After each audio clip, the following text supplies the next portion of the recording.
আমন্ত্রণ জানাচ্ছি আমাদের ঈদ আড্ডা অনুষ্ঠানে। আমাদের সাথে এমন একজন উপস্থিত আছেন যাকে বাংলার দর্শকরা দামাল ছেলে হিসেবে চেনেন, যিনি হুটহাট নেটওয়ার্কের বাইরে চলে যান এবং হাওয়া হয়ে ঘুরে বেড়ান, কিন্তু তিনি দর্শকদের মন জয় করেছেন তার অভিনয় দক্ষতা দিয়ে। এবার ঈদেও আমরা তাকে ভিন্ন কয়েকটি আঙ্গিকে দেখতে পারব। তিনি হচ্ছেন অভিনেতা শরীফুল রাজ। আমাদের সাথে আরও উপস্থিত আছেন অভিনেত্রী তানজিলা হক এবং নির্মাতা মোস্তফা কামাল রাজ। আপনাদের তিনজনকে জানাচ্ছি ঈদ মোবারক। আমন্ত্রণ জানাচ্ছি আমাদের ঈদ আড্ডা অনুষ্ঠানে। শুরুতেই আমি শরীফুল রাজের কাছে যেতে চাই। থ্রিলার এবং টান টান উত্তেজনা ভরা গল্প নিয়ে নির্মিত এই ওমর সিনেমাটি, যেখানে নাম ভূমিকায় আপনি অভিনয় করছেন, তো এই সিনেমাটা নিয়ে আপনার প্রত্যাশা কেমন? আমি তো চাইবো যে আমার সিনেমা নিয়ে প্রত্যাশা অনেক তুঙ্গে থাকে। আমার সিনেমার প্রডিউসার যে ইনভেস্ট করছে সেটাতে তো ব্যাক পায়। আমাদের সবার কষ্ট সার্থক হবে যখন আসলে সিনেমাটা মানুষ সিনেমা হলে এসে দেখবে। তারপরে হচ্ছে এটা আসলে আমার সবচেয়ে বেশি খুশি আমার ডিরেক্টর হবেন, প্রডিউসার হবেন। আমি অবশ্যই এটা সিনেমাটা নিয়ে আসবো। আমরাও আশাবাদী হতে চাই যে সিনেমাটা সুপার ডুপার হিট হবে। এরপর যেতে চাই তানজিলা হক, এই সিনেমাটি কি আপনার প্রথম সিনেমা? এরকম মূল চরিত্রে ভাইটাল একটা ক্যারেক্টার, এটা আমার প্রথম সিনেমা। আপনি এই সিনেমায় কোন ভূমিকা অভিনয় করেছেন? ভূমিকাটা এখনই বিস্তারিত না বলি, দর্শক আরও যাক, সিনেমাটা দেখুক, তারা এমনি এমনি দেখতে পারবে হলে আমার ভূমিকাটা কি সেখানে। মোস্তফা কামাল রাজ, আপনার কাছে শুরুতেই যেটি জানতে চাইবো যে ঈদের দিনে অনেক নির্মাতার অনেক সিনেমাই মুক্তি পায়, এই দিনটাকে আপনি বেছে নিয়েছেন, দর্শক বিভ্রান্ত হবে কিনা? বিভ্রান্ত একটু হইতে পারে, অনেকগুলো সিনেমা যেহেতু রিলিজ হচ্ছে, আমার জানা মতে 13-14টা সিনেমা রিলিজ হচ্ছে। আসলে এত সিনেমা হল বাংলাদেশে নাই। তবে আমি যে সিনেমাটা রিলিজ করছি সেটা সিনেমা ঈদ প্ল্যান করে বানানো। সো ঈদ প্ল্যান করে যেহেতু বানানো, বা রাজকুমার ঈদ প্ল্যান করে বানানো, যেহেতু আমাদের ঈদ প্ল্যান করে বানানো, ঈদে রিলিজ দিচ্ছি। আর বাকিগুলা ঈদ ছাড়া প্ল্যান ছিল, তারা ঈদের চলে আসতেছে। সো এখানে একটু আসলে হল নিয়ে জামালা হইতে পারে, বাট বাকি কিছু নিয়ে আসলে তেমন টেনশন নাই আমার। রাজকুমারের কথা বললেন, রাজকুমার ওমর, এই দুটার মধ্যে কি প্রতিদ্বন্দ্বিতা হবে এরকম? না, প্রতিদ্বন্দ্বিতার জায়গা না, এটা এটা রাজকুমারের জায়গা রাজকুমার, আমার সিনেমার জায়গা আমার সিনেমা। রাজকুমার আমার ছোটো ভাইয়ের সিনেমা, হিমেল আশরাফ আমার ছোটো ভাই, ক্লোজ ছোটো ভাই, প্রডিউসার বড় ভাই, নায়ক বড় ভাই। সো এখানে প্রতিযোগিতা, সিনেমা কখনো প্রতিযোগিতার জায়গা না, এটা কম্পিটিশন না। এখানে প্রতিটা সিনেমার স্টোরি আলাদা, ডিরেক্টর আলাদা, অডিয়েন্স সবাই যদি দেখে সবগুলো সিনেমা, তাহলে আমার আই হোপ সো যে সবারই ভালো লাগবে সিনেমাগুলো যেগুলো রিলিজ হচ্ছে ঈদে। শরীফুল রাজ, এই ওমর সিনেমায় কাজ করতে গিয়ে কোনো চ্যালেঞ্জের মুখোমুখি হয়েছে? হ্যাঁ, একদম। কারণ আমি যেহেতু ডিরেক্টর আর্টিস্ট, তো আমার সবসময় সে ডিরেক্টর দরকার হয় সবসময়। তো রাজবাইয়ের সাথে দারুণ একটা এক্সপিরিয়েন্স হলো আমার। সেটা হচ্ছে শুটিংয়ে যাওয়ার পরে রাজবাইয়ের সাউন্ড অফ হয়ে গেছে, উনি কথা বলতে পারতেছিলেন। তো এটা আমরা বুঝে নিচ্ছিলাম সব কিছু। মানে ওনার না ডিরেকশন না, তখন ওনাকে হচ্ছে রাজবাড়ির দিকে তাকিয়ে কেন অফ হয়েছিল সেটা তো বলতে হবে। তুমি সবসময় খালি বলো না, না, না, এরকম না। অফ হয়েছিল, রিহার্সাল করতেছিলাম আমরা সবাই, তখন আমরা সকালে কিন্তু প্রথম সিন আমরা করবো, এর আগের দিন রিহার্সাল আসলে রাজভাই এত পরিমাণে এক্সাইটেড হয়ে গেছে যে উনি নিজে আসলে আমার ক্যারেক্টার আর একজনের ক্যারেক্টার উনি ইনভলভ ছিল। তো এত ইনভলভ হওয়ার কারণে কিছু সকালবেলা উনি আর কথা বলতে পারছেন না। ঠিক আছে, রাজভাই কিছু জানতে মনে ছিল, রাজভাই এটা কেমনি কি প্ল্যান, তো অনেকক্ষণ ধরে তাকা থাকতে হতো, যেটা নায়িকা শিখতে পারতো। তো অনেকক্ষণ হয়েছে ভাইয়া, তো অনেকক্ষণ করে বোঝা যেত আসলে উনি কি চাচ্ছে, তো বোঝা যায় না আমার মধ্যে। হ্যাঁ, সেটা তো এর জন্য তো হিজ এ ডিরেক্টর। তো যাই হোক, আমরা ফাইনালি আসলে এরকম একটা সিচুয়েশন হয়েছে। তো শুটিংয়ের মাঝখানে আবার উনি ঠিক হয়েছে। তো পুরো শুটিংয়ে আসলে এই যে একটা আজীব জিনিস ক্রিয়েট হয়েছে, যে এটা আমাদের ভালো হয়েছে। ইনফ্যাক্ট আমাদের এই যে আপনি চুপ থেকেও যে আসলে আমাদের সাথে কানেকশন হয়েছে, এটা খুব আরাম হয়েছে। কষ্টটা আমার হয়েছে। মোস্তফা কামাল রাজ, আপনার এই সিনেমার পুরো প্রোডাকশনের কাজটা কি ইন্ডিয়াতে হয়েছে? সব জায়গায় মিলে হয়েছে, বাংলাদেশে, ইন্ডিয়া, সব জায়গায়। আপনার এর আগেও আমরা সব সিনেমাগুলোতে আমরা দেখেছি যে আপনার সিনেমার গানগুলো দর্শকদের মুখে মুখে আমরা দেখতে পেয়েছি। এই সিনেমায় কি এমন কোনো গান আছে? গান 4টা গান আছে, মানে আমার বিশ্বাস যে মিনিমাম 3টা গান পপুলারিটি পাবে ইনশাল্লাহ এবার।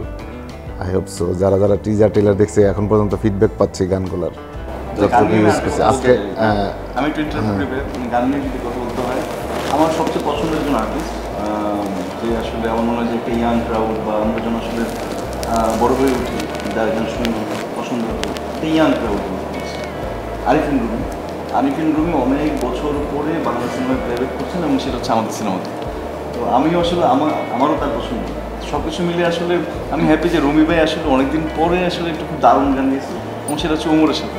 এটা আমাদের জন্য খুব প্লাস। মুস্তাফা কামাল রাজ, এই আপনি ট্রেলারের কথা বললেন, আমরা ট্রেলার থেকে দেখে দর্শকদের বিভিন্ন মতামত পেয়েছি। তারা বলছে যে দৃশ্যম সিনেমাটাকে কপি করে এই সিনেমা নির্মাণ করা হয়েছে, এটা নিয়ে আপনি কি? এই ট্রেলারে এই পার্টটা আমি ইচ্ছা করে অ্যাড করছি যাতে মানুষ আলোচনা করে। সিনেমা দেখার পরে তো বুঝতেই পারতেছে এখন এটা দৃশ্যম নাকি দৃশ্যমের কপি বা ইন্সপায়ার্ড কিনা। দর্শক মহলে কিন্তু বেশ আলোচিত বিষয়টা। অডিয়েন্স তো জানতেই পারবে সিনেমা দেখার পর আসলে এটা কি ট্রু নাকি ট্রু না। সো অডিয়েন্সের উপরে ছেড়ে দিলাম। আমার মনে হয় যেহেতু সিনেমাটা চলছে এখন হলে মানুষ ক্লিয়ার হচ্ছে আস্তে আস্তে। ক্লিয়ার হয়ে গেছে ওরা যেটা নিয়ে ভাবছিল এরকম না, মানে বাবাইতে পারাটাই আমার সতর্কতা যে আমি বাবাইতে পারছি আসলে, এবং এটা প্ল্যান করে করা। জি, তানজিলা হক, আপনি এই সিনেমাটা নিয়ে কি ধরনের প্রত্যাশা করছেন? যেহেতু আমার এটা এরকম একটা ক্যারেক্টারের প্রথম সিনেমা, এটার দ্বারা আমার প্রত্যাশা আশা যেটাই হোক অনেক উপরে, আর এটার মাধ্যমে আমি অনেক ভালো রেসপন্স পাচ্ছি। এটা হচ্ছে আমার সার্থকতা, আমার প্রাপ্য এই ছবির দ্বারা। এবার মুস্তাফা কামাল রাজ, আপনার কাছে একটু জানতে চাই যে আপনার এর আগে 4টি সিনেমা মুক্তি পেয়েছে এবং এর মধ্যে 3টি সিনেমাই বিভিন্ন ক্যাটাগরিতে জাতীয় চলচ্চিত্র পুরস্কার পেয়েছে। তো এই সিনেমাটা নিয়ে আপনার প্রত্যাশা কেমন? এখনো প্রত্যাশা করছি না, সিনেমাটা আসলে চলুক, আগে দেখুক দর্শক, আর যখন অ্যাওয়ার্ডের টাইম আসবে যদি জরিবুডরা বিবেচনা করে যে অ্যাওয়ার্ড পাওয়ার মতো তাহলে তো পাবো। পুরোটা ছেড়ে দিলাম তাদের উপরে। এই সিনেমাটা নিয়ে কাজ করতে গিয়ে কোনো ধরনের প্রতিবন্ধকতার মুখোমুখি হয়েছেন কি? না না, তেমন কিছু হয় নাই। আপনার অভিনেতা অভিনেত্রী সবাইকে খুবই হেল্পফুল ছিল? হেল্পের কি আছে, এটা তো কাজ, ওয়ার্ক তো হেল্প না। অনেক সময় আমরা দেখি যে হেল্প না, ওয়ার্ক। আমি তার সাথে একটা কাজের কন্ট্রাকচুয়াল হয়েছে যে তুমি এই ক্যারেক্টারটা প্লে করবা, তার বিনিময়ে তাকে একটা রেমুনেশন দিব, এবং তার ক্যারিয়ারেরও প্লাস, সিনেমাটা হিট হলে আমারও প্লাস। এখানে কেউ কাউকে হেল্প করে না, এটা হেল্পের জায়গা না। কিন্তু সবাইকে মিলেমিশেই তো কাজটা করতে হয়। যে আমরা অনেক সময় যে ওয়ার্কের প্লেসে যেটা দরকার, দুজনের সাপোর্ট যেটা দরকার সেটা পাইছি আমরা, কারণ টোটাল ইউনিটটা একটা ফ্যামিলির মতো ছিল। সো আমরা দেখি যে সেট রেডি, অভিনেত্রী নাই, না এগুলো হয় নাই আমাদের। আমার না না না, এগুলো এই টাইপের কিছু আমার সিনেমা এরকম আমার প্রিভিয়াস রেকর্ডও নাই। এরকম টিমের সাথে কাজও কম হয় আমার। শুটিং এর কাজগুলো কোথায় কোথায় হয়েছে? শুটিং এর বিভিন্ন লোকেশন হয়েছে, টেকনাফ রোডে হয়েছে, কক্সবাজার হয়েছে, সেটে বানাইছি, অনেক সেট মেকিং হয়েছে, মানিকগঞ্জে কিছু কাজ করছি, আর বিভিন্ন জায়গায় হয়েছে অনেকগুলো লোকেশন। এই সিনেমার আরেকজন নায়িকা হচ্ছে আপনার দর্শনা বণিক। তিনি কি সিনেমার মূল চরিত্র? আমার সিনেমার মূল চরিত্র গল্প, মানে বাকিরা পারফর্ম করছে। আবারও আপনাকে প্রশ্ন করছি যে এই সিনেমাটা নিয়ে আসলে আপনার প্রত্যাশাটা কেমন? দর্শককে ধরে রাখার মতো গল্পটা আসলে কত দূর, কীরকম? যারা হলে যাচ্ছে সিনেমা দেখছে তারা খুব ভালো করে জানতেছে, আসলে বুঝতে পারতেছে গল্পটা কতটুকু, এবং যারা দেখে নাই তারা একবার দেখুক সিনেমাটা, তারা বুঝতে পারবে গল্পটা কীরকম। তানজিলা হক, আপনার কাছে জানতে চাইব, আপনার যেহেতু বলছেন এই সিনেমাটাই আপনার প্রথম সিনেমা, কাজ করতে গিয়ে আপনি কোনো ধরনের প্রতিবন্ধকতার মুখোমুখি হয়েছেন কিনা? এরকম মূল একটা চরিত্র, এটা আমার প্রথম সিনেমা। আর কাজের প্রতিবন্ধকতা একদমই না, যেহেতু আমার কো-আর্টিস্ট ছিলেন শরীফুল রাজ ভাইয়া, ডিরেক্টর রাজ ভাইয়া, এরা এত সাপোর্টিভলি আমাকে কাজ করিয়ে নিয়েছে, জিনিসটা আসলে ওরকম প্রতিবন্ধকতার কোনোই সুযোগ ছিল না। এদের মাধ্যমে কাজটা করিয়ে নেওয়া হয়েছে আমাকে দিয়ে। আসলে শরীফুল রাজ, আপনার কাছে জানতে চাইব, নির্মাতা মুস্তাফা কামাল রাজকে আপনি কিভাবে মূল্যায়ন করবেন? খুবই স্পষ্টবাদী, খুবই প্রতিবাদী। আমরা দেখতে পাচ্ছি না না, ইজ লাইক দ্যাট। আছে না যে কিছু মানুষ আছে না যে বলবো কি বলবো না, বললে কি মনে করবে না। আসলে রাজভাইয়ের ওই ব্যাপারটা খুব ইনোসেন্স থাকে না, যে উনি এরকমই, উনি এরকম করে কথা বলতে চায়, এটাই বলতে চায়, মানে উনি ভিতরে একটা থাকবে বাইরে একটা থাকবে, এরকম না। ওই যে ওই স্পষ্টতা, ওনার ওই জিনিসগুলো খুবই দারুণ। আপনাকে প্রথমেই যেভাবে দর্শকদের কাছে বিশ্লেষণ করেছি, আপনি হুটহাট নেটওয়ার্কের বাইরে চলে যান, এর কারণটা কি?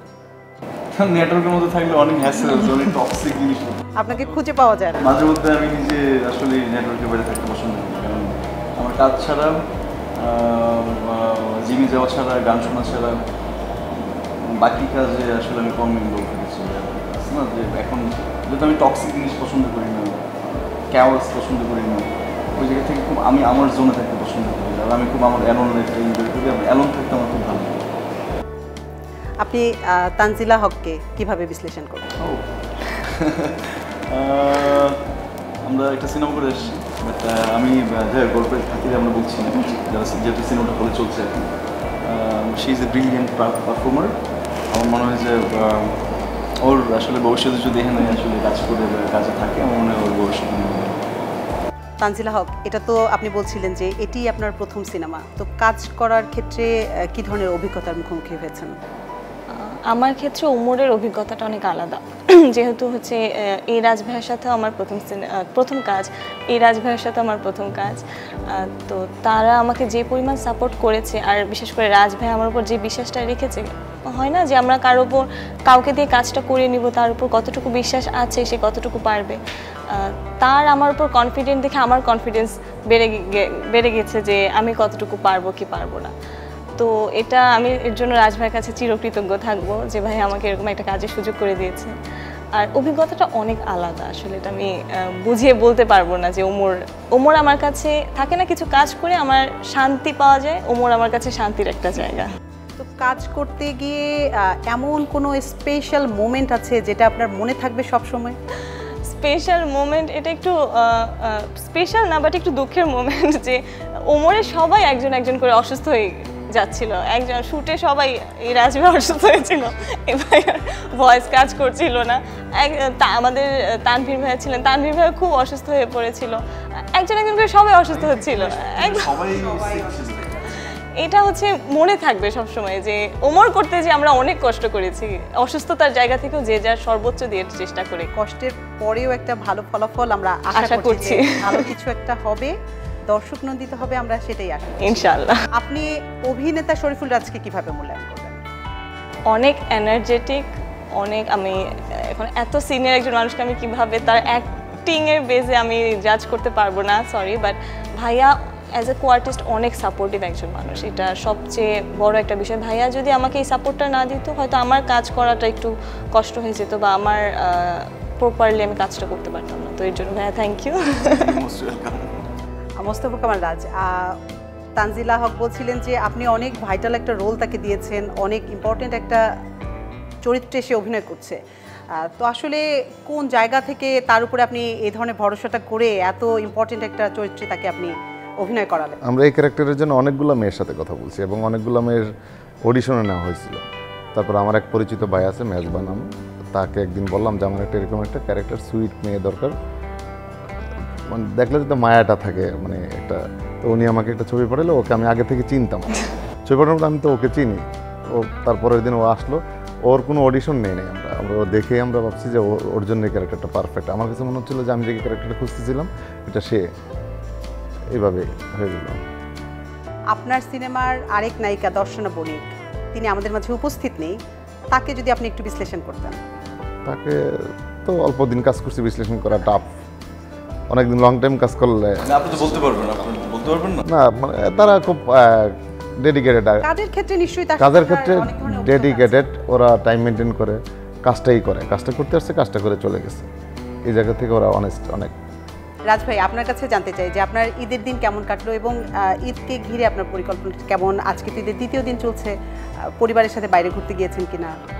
এখন ঈদের আসলে পরিবারটা হচ্ছে সিনেমা হলের দর্শকরা আমার পরিবার, প্রতিটা হলে যাচ্ছি, সবার রিয়াকশনটা দেখছি, এটাই এনজয় করতেছি। এভাবেই পুরো দিনটা কাটালেন? এখন পর্যন্ত একটা প্ল্যান আছে, এভাবে কাটাবো, নেক্সট ডেগুলো এইভাবে কাটাবো। তানজিলা হক, আপনার ঈদের দিন কেমন কাটলো? ভালো চলছে, এখনো দেখা যাক বাকিটা কি হয়। সিনেমা তো দেখেছেন, নিজের অভিনীত সিনেমা? হ্যাঁ, দেখেছি। কেমন লাগলো? এটা আমার সিনেমা দর্শকদের কেমন লেগেছে এটা সবচেয়ে বড় ব্যাপার। আমার পুরো সিনেমাটা আমার অনেক অনেক বেশি পছন্দ হয়েছে, যেহেতু এই ধরনের গল্প সচরাচর হয় না। শরীফুল রাজ, আপনার ঈদের দিন কেমন কেটেছে? রাজ্যকে নিয়ে আপনি কেমন সময়ে কাটালেন, বা পরিকল্পনা কেমন আপনার? আবার ঘুরে ফিরে একই জায়গায় আসলাম আসলে। ঈদের সময় যেহেতু সিনেমা নিয়ে বিজি আছি, আর আমি তো আগেই বলেছি আপনাকে যে রাজ্য যেখানে আছে পৃথিবীর সবচেয়ে সুন্দর জায়গায় আছে, তার মায়ের সাথে আছে। ঈদের সময় আসলে ওটা হয়নি, যেহেতু এটা ব্যাপারটি কমপ্লেক্স, পুরো জিনিসটা আসলে যেহেতু অন্য মানুষরা ইনভলভড আছে, এটা নিয়ে আসলে আপাতত আমি কিছু বলতে চাই না, সো এটা টাইম আছে। নিজের অভিনীত সিনেমা তো দেখেছেন হলে বসে, দর্শক গ্রহণযোগ্যতা কেমন সিনেমা? মাত্র তো একদিন গেল, তো আসলে একদিনে এবার আসলে আমি জাজ করতে পারবো না, নিজেকে নিয়ে কথা বলতে পারবো না। আবার মানুষ পছন্দ করছে, সিনেমা হলে মানুষ আসছে, এটাই আমার ভালো লাগছে। এই সিনেমার বিভিন্ন সিনেমা শুটিং করতে গিয়ে মজার কোনো স্মৃতি আছে কিনা? অনেক মজার স্মৃতি ছিল, স্পেশালি যদি আমি বলতে চাই আমার যে কো-অ্যাক্টর যার সাথে আমার ব্যাক টু ব্যাক অনেকগুলো কাজ আছে, নাসিরউদ্দিন খান। উনি আমার প্রিয় একজন মানুষ, প্রিয় ব্যক্তিত্ব, সাথে প্রিয় একজন অ্যাক্টর। সব কিছু মিলে ওনার সাথে আমার যেহেতু বারবার অনেকগুলো কাজের সাথে ইনভলভ হয়, ওনার সাথে যেহেতু আমার অনেকগুলো সিকোয়েন্স ছিল, সিনস ছিল, ওই জায়গা থেকে নাসির ভাইয়ের সাথে আমার সবসময় এক ধরনের থাকে না যে নর্মাল দেখা হলো হঠাৎ করে উনি আমার সাথে খুব অ্যাটিটিউড নিয়ে বলছে কী হয়েছে আর কী হয়েছে, তাই না যে নাসির ভাইয়ের সাথে আমার অনেকটা ফান টাইম গেছে, হোল টাইম ধরে পুরো শুটিংয়ে আমরা আসলে অনেক ফান করছি। ওমর ছাড়াও অন্য কাজ করতে গিয়ে অন্য অনেক সিনেমাই তো কাজ করেছেন, সেখানে মজার বা দুঃখের যেটা সব সময় আপনি মনে রাখবেন কাজ করতে গেলে? বলে দাও একটা মজার কথা। মজার গল্প মজার গল্প বলতে হয় তাহলে আমি হাওয়া নিয়ে করতে চাই। হাওয়া শুটিং করতে গিয়ে আমি দীর্ঘ অনেক দিন ছিলাম সেলমার জন্য, কক্সবাজার সেলমার জন্য। শুটিং করতে গিয়ে আসলে যখন আসলে পুরো মানুষ শুটিং করতো, আমি যেহেতু আসলে সিনস যখন থাকতো না বোটেই থাকতো, তো আমি সারাদিন মাছ ধরতাম। আমি আসলে মাছ ধরে যখন আমি বেঁচে খাইতাম, তো আশেপাশে সবাই আসলে একটা মাছ না আমাদের চাই। হ্যাঁ, তো যেহেতু অনেক মাছ ধরা পড়তো কিন্তু আমাদের, যেহেতু আমরা সমুদ্রে ছিলাম, আমি সারাক্ষণ আমার সিনস ডান আমি ফিশিং করতে শুরু করে দিতাম। আমি ফিশিং, ওই ফিশে আমাদের ছোটো একটা বোট ছিল, সাথে সাথে মাছ ধরে আমরা সাথে সাথে ভেজে খেতাম। তো ওইটা আমাদের খুব, যে আসলে শুটিং করতে গিয়ে ফিশিং করা যায়, সাথে সাথে আবার খাওয়া দাওয়া, খুব গুড মেমোরিজ। ওমরের জন্য শুভকামনা থাকলো আমাদের পক্ষ থেকে। আশা করছি যে ওমর আরও ভালো করবে, আরও দর্শক নন্দিত হবে, এই প্রত্যাশা আমাদের থাকবে। ওমরকে নিয়ে আপনারা কি বলবেন যদি আমাদের মাধ্যমে জানাতে চান? হ্যালো, আসসালামু আলাইকুম, ঈদ মোবারক। আমার অভিনীত একটা সিনেমা ওমর, আর এই সিনেমায় আসলে শুধু আমি একা না, শুধু নাম ভূমিকায় শুধু আমার কথা বলা হচ্ছে বারবার। যারা হচ্ছে শহীদুজ্জামান সেলিমকে পছন্দ করেন, যারা নাসিরউদ্দিন খানকে পছন্দ করেন, যারা আরও আছে রুজিভাবেই, মানে অনেক বিউটিফুল কাস্টিং, সবাই মিলে আসলে আমরা একটা ভালো সিনেমা করার চেষ্টা করেছি। আমরা ওরকম রেসপন্সও পেয়েছি, আমাদের গানগুলো মানুষের পছন্দ হয়েছে। মাত্র সিনেমাটা হলে রিলিজ হলো, আমার মনে হয় যে আপনারা যারা এখনও সিনেমাটা দেখেননি, আপনারা একবার হলে সেই সিনেমাটা দেখুন, সাথে আমার বাকি দুটো সিনেমা দেখে ফেলুন, দেয়ালের দেশ এবং কাজল দেখেন। সো ঈদ মোবারক, আমাদের জন্য দোয়া করবেন, ভালো থাকবেন। আপনাদের তিনজনকে অসংখ্য ধন্যবাদ আমাদের ঈদ আড্ডা অনুষ্ঠানে যোগ দেওয়ার জন্য, এবং ওমরের জন্য অনেক শুভকামনা থাকলো। এই ছিল আমাদের ঈদ আড্ডা অনুষ্ঠানে। আমরা আমাদের অতিথিদের কাছে অনেক মজার মজার গল্প শুনতে পেলাম। দর্শক, আপনারা হলে গিয়ে ওমর সিনেমা উপভোগ করবেন এই প্রত্যাশায় রইল। ঈদ মোবারক।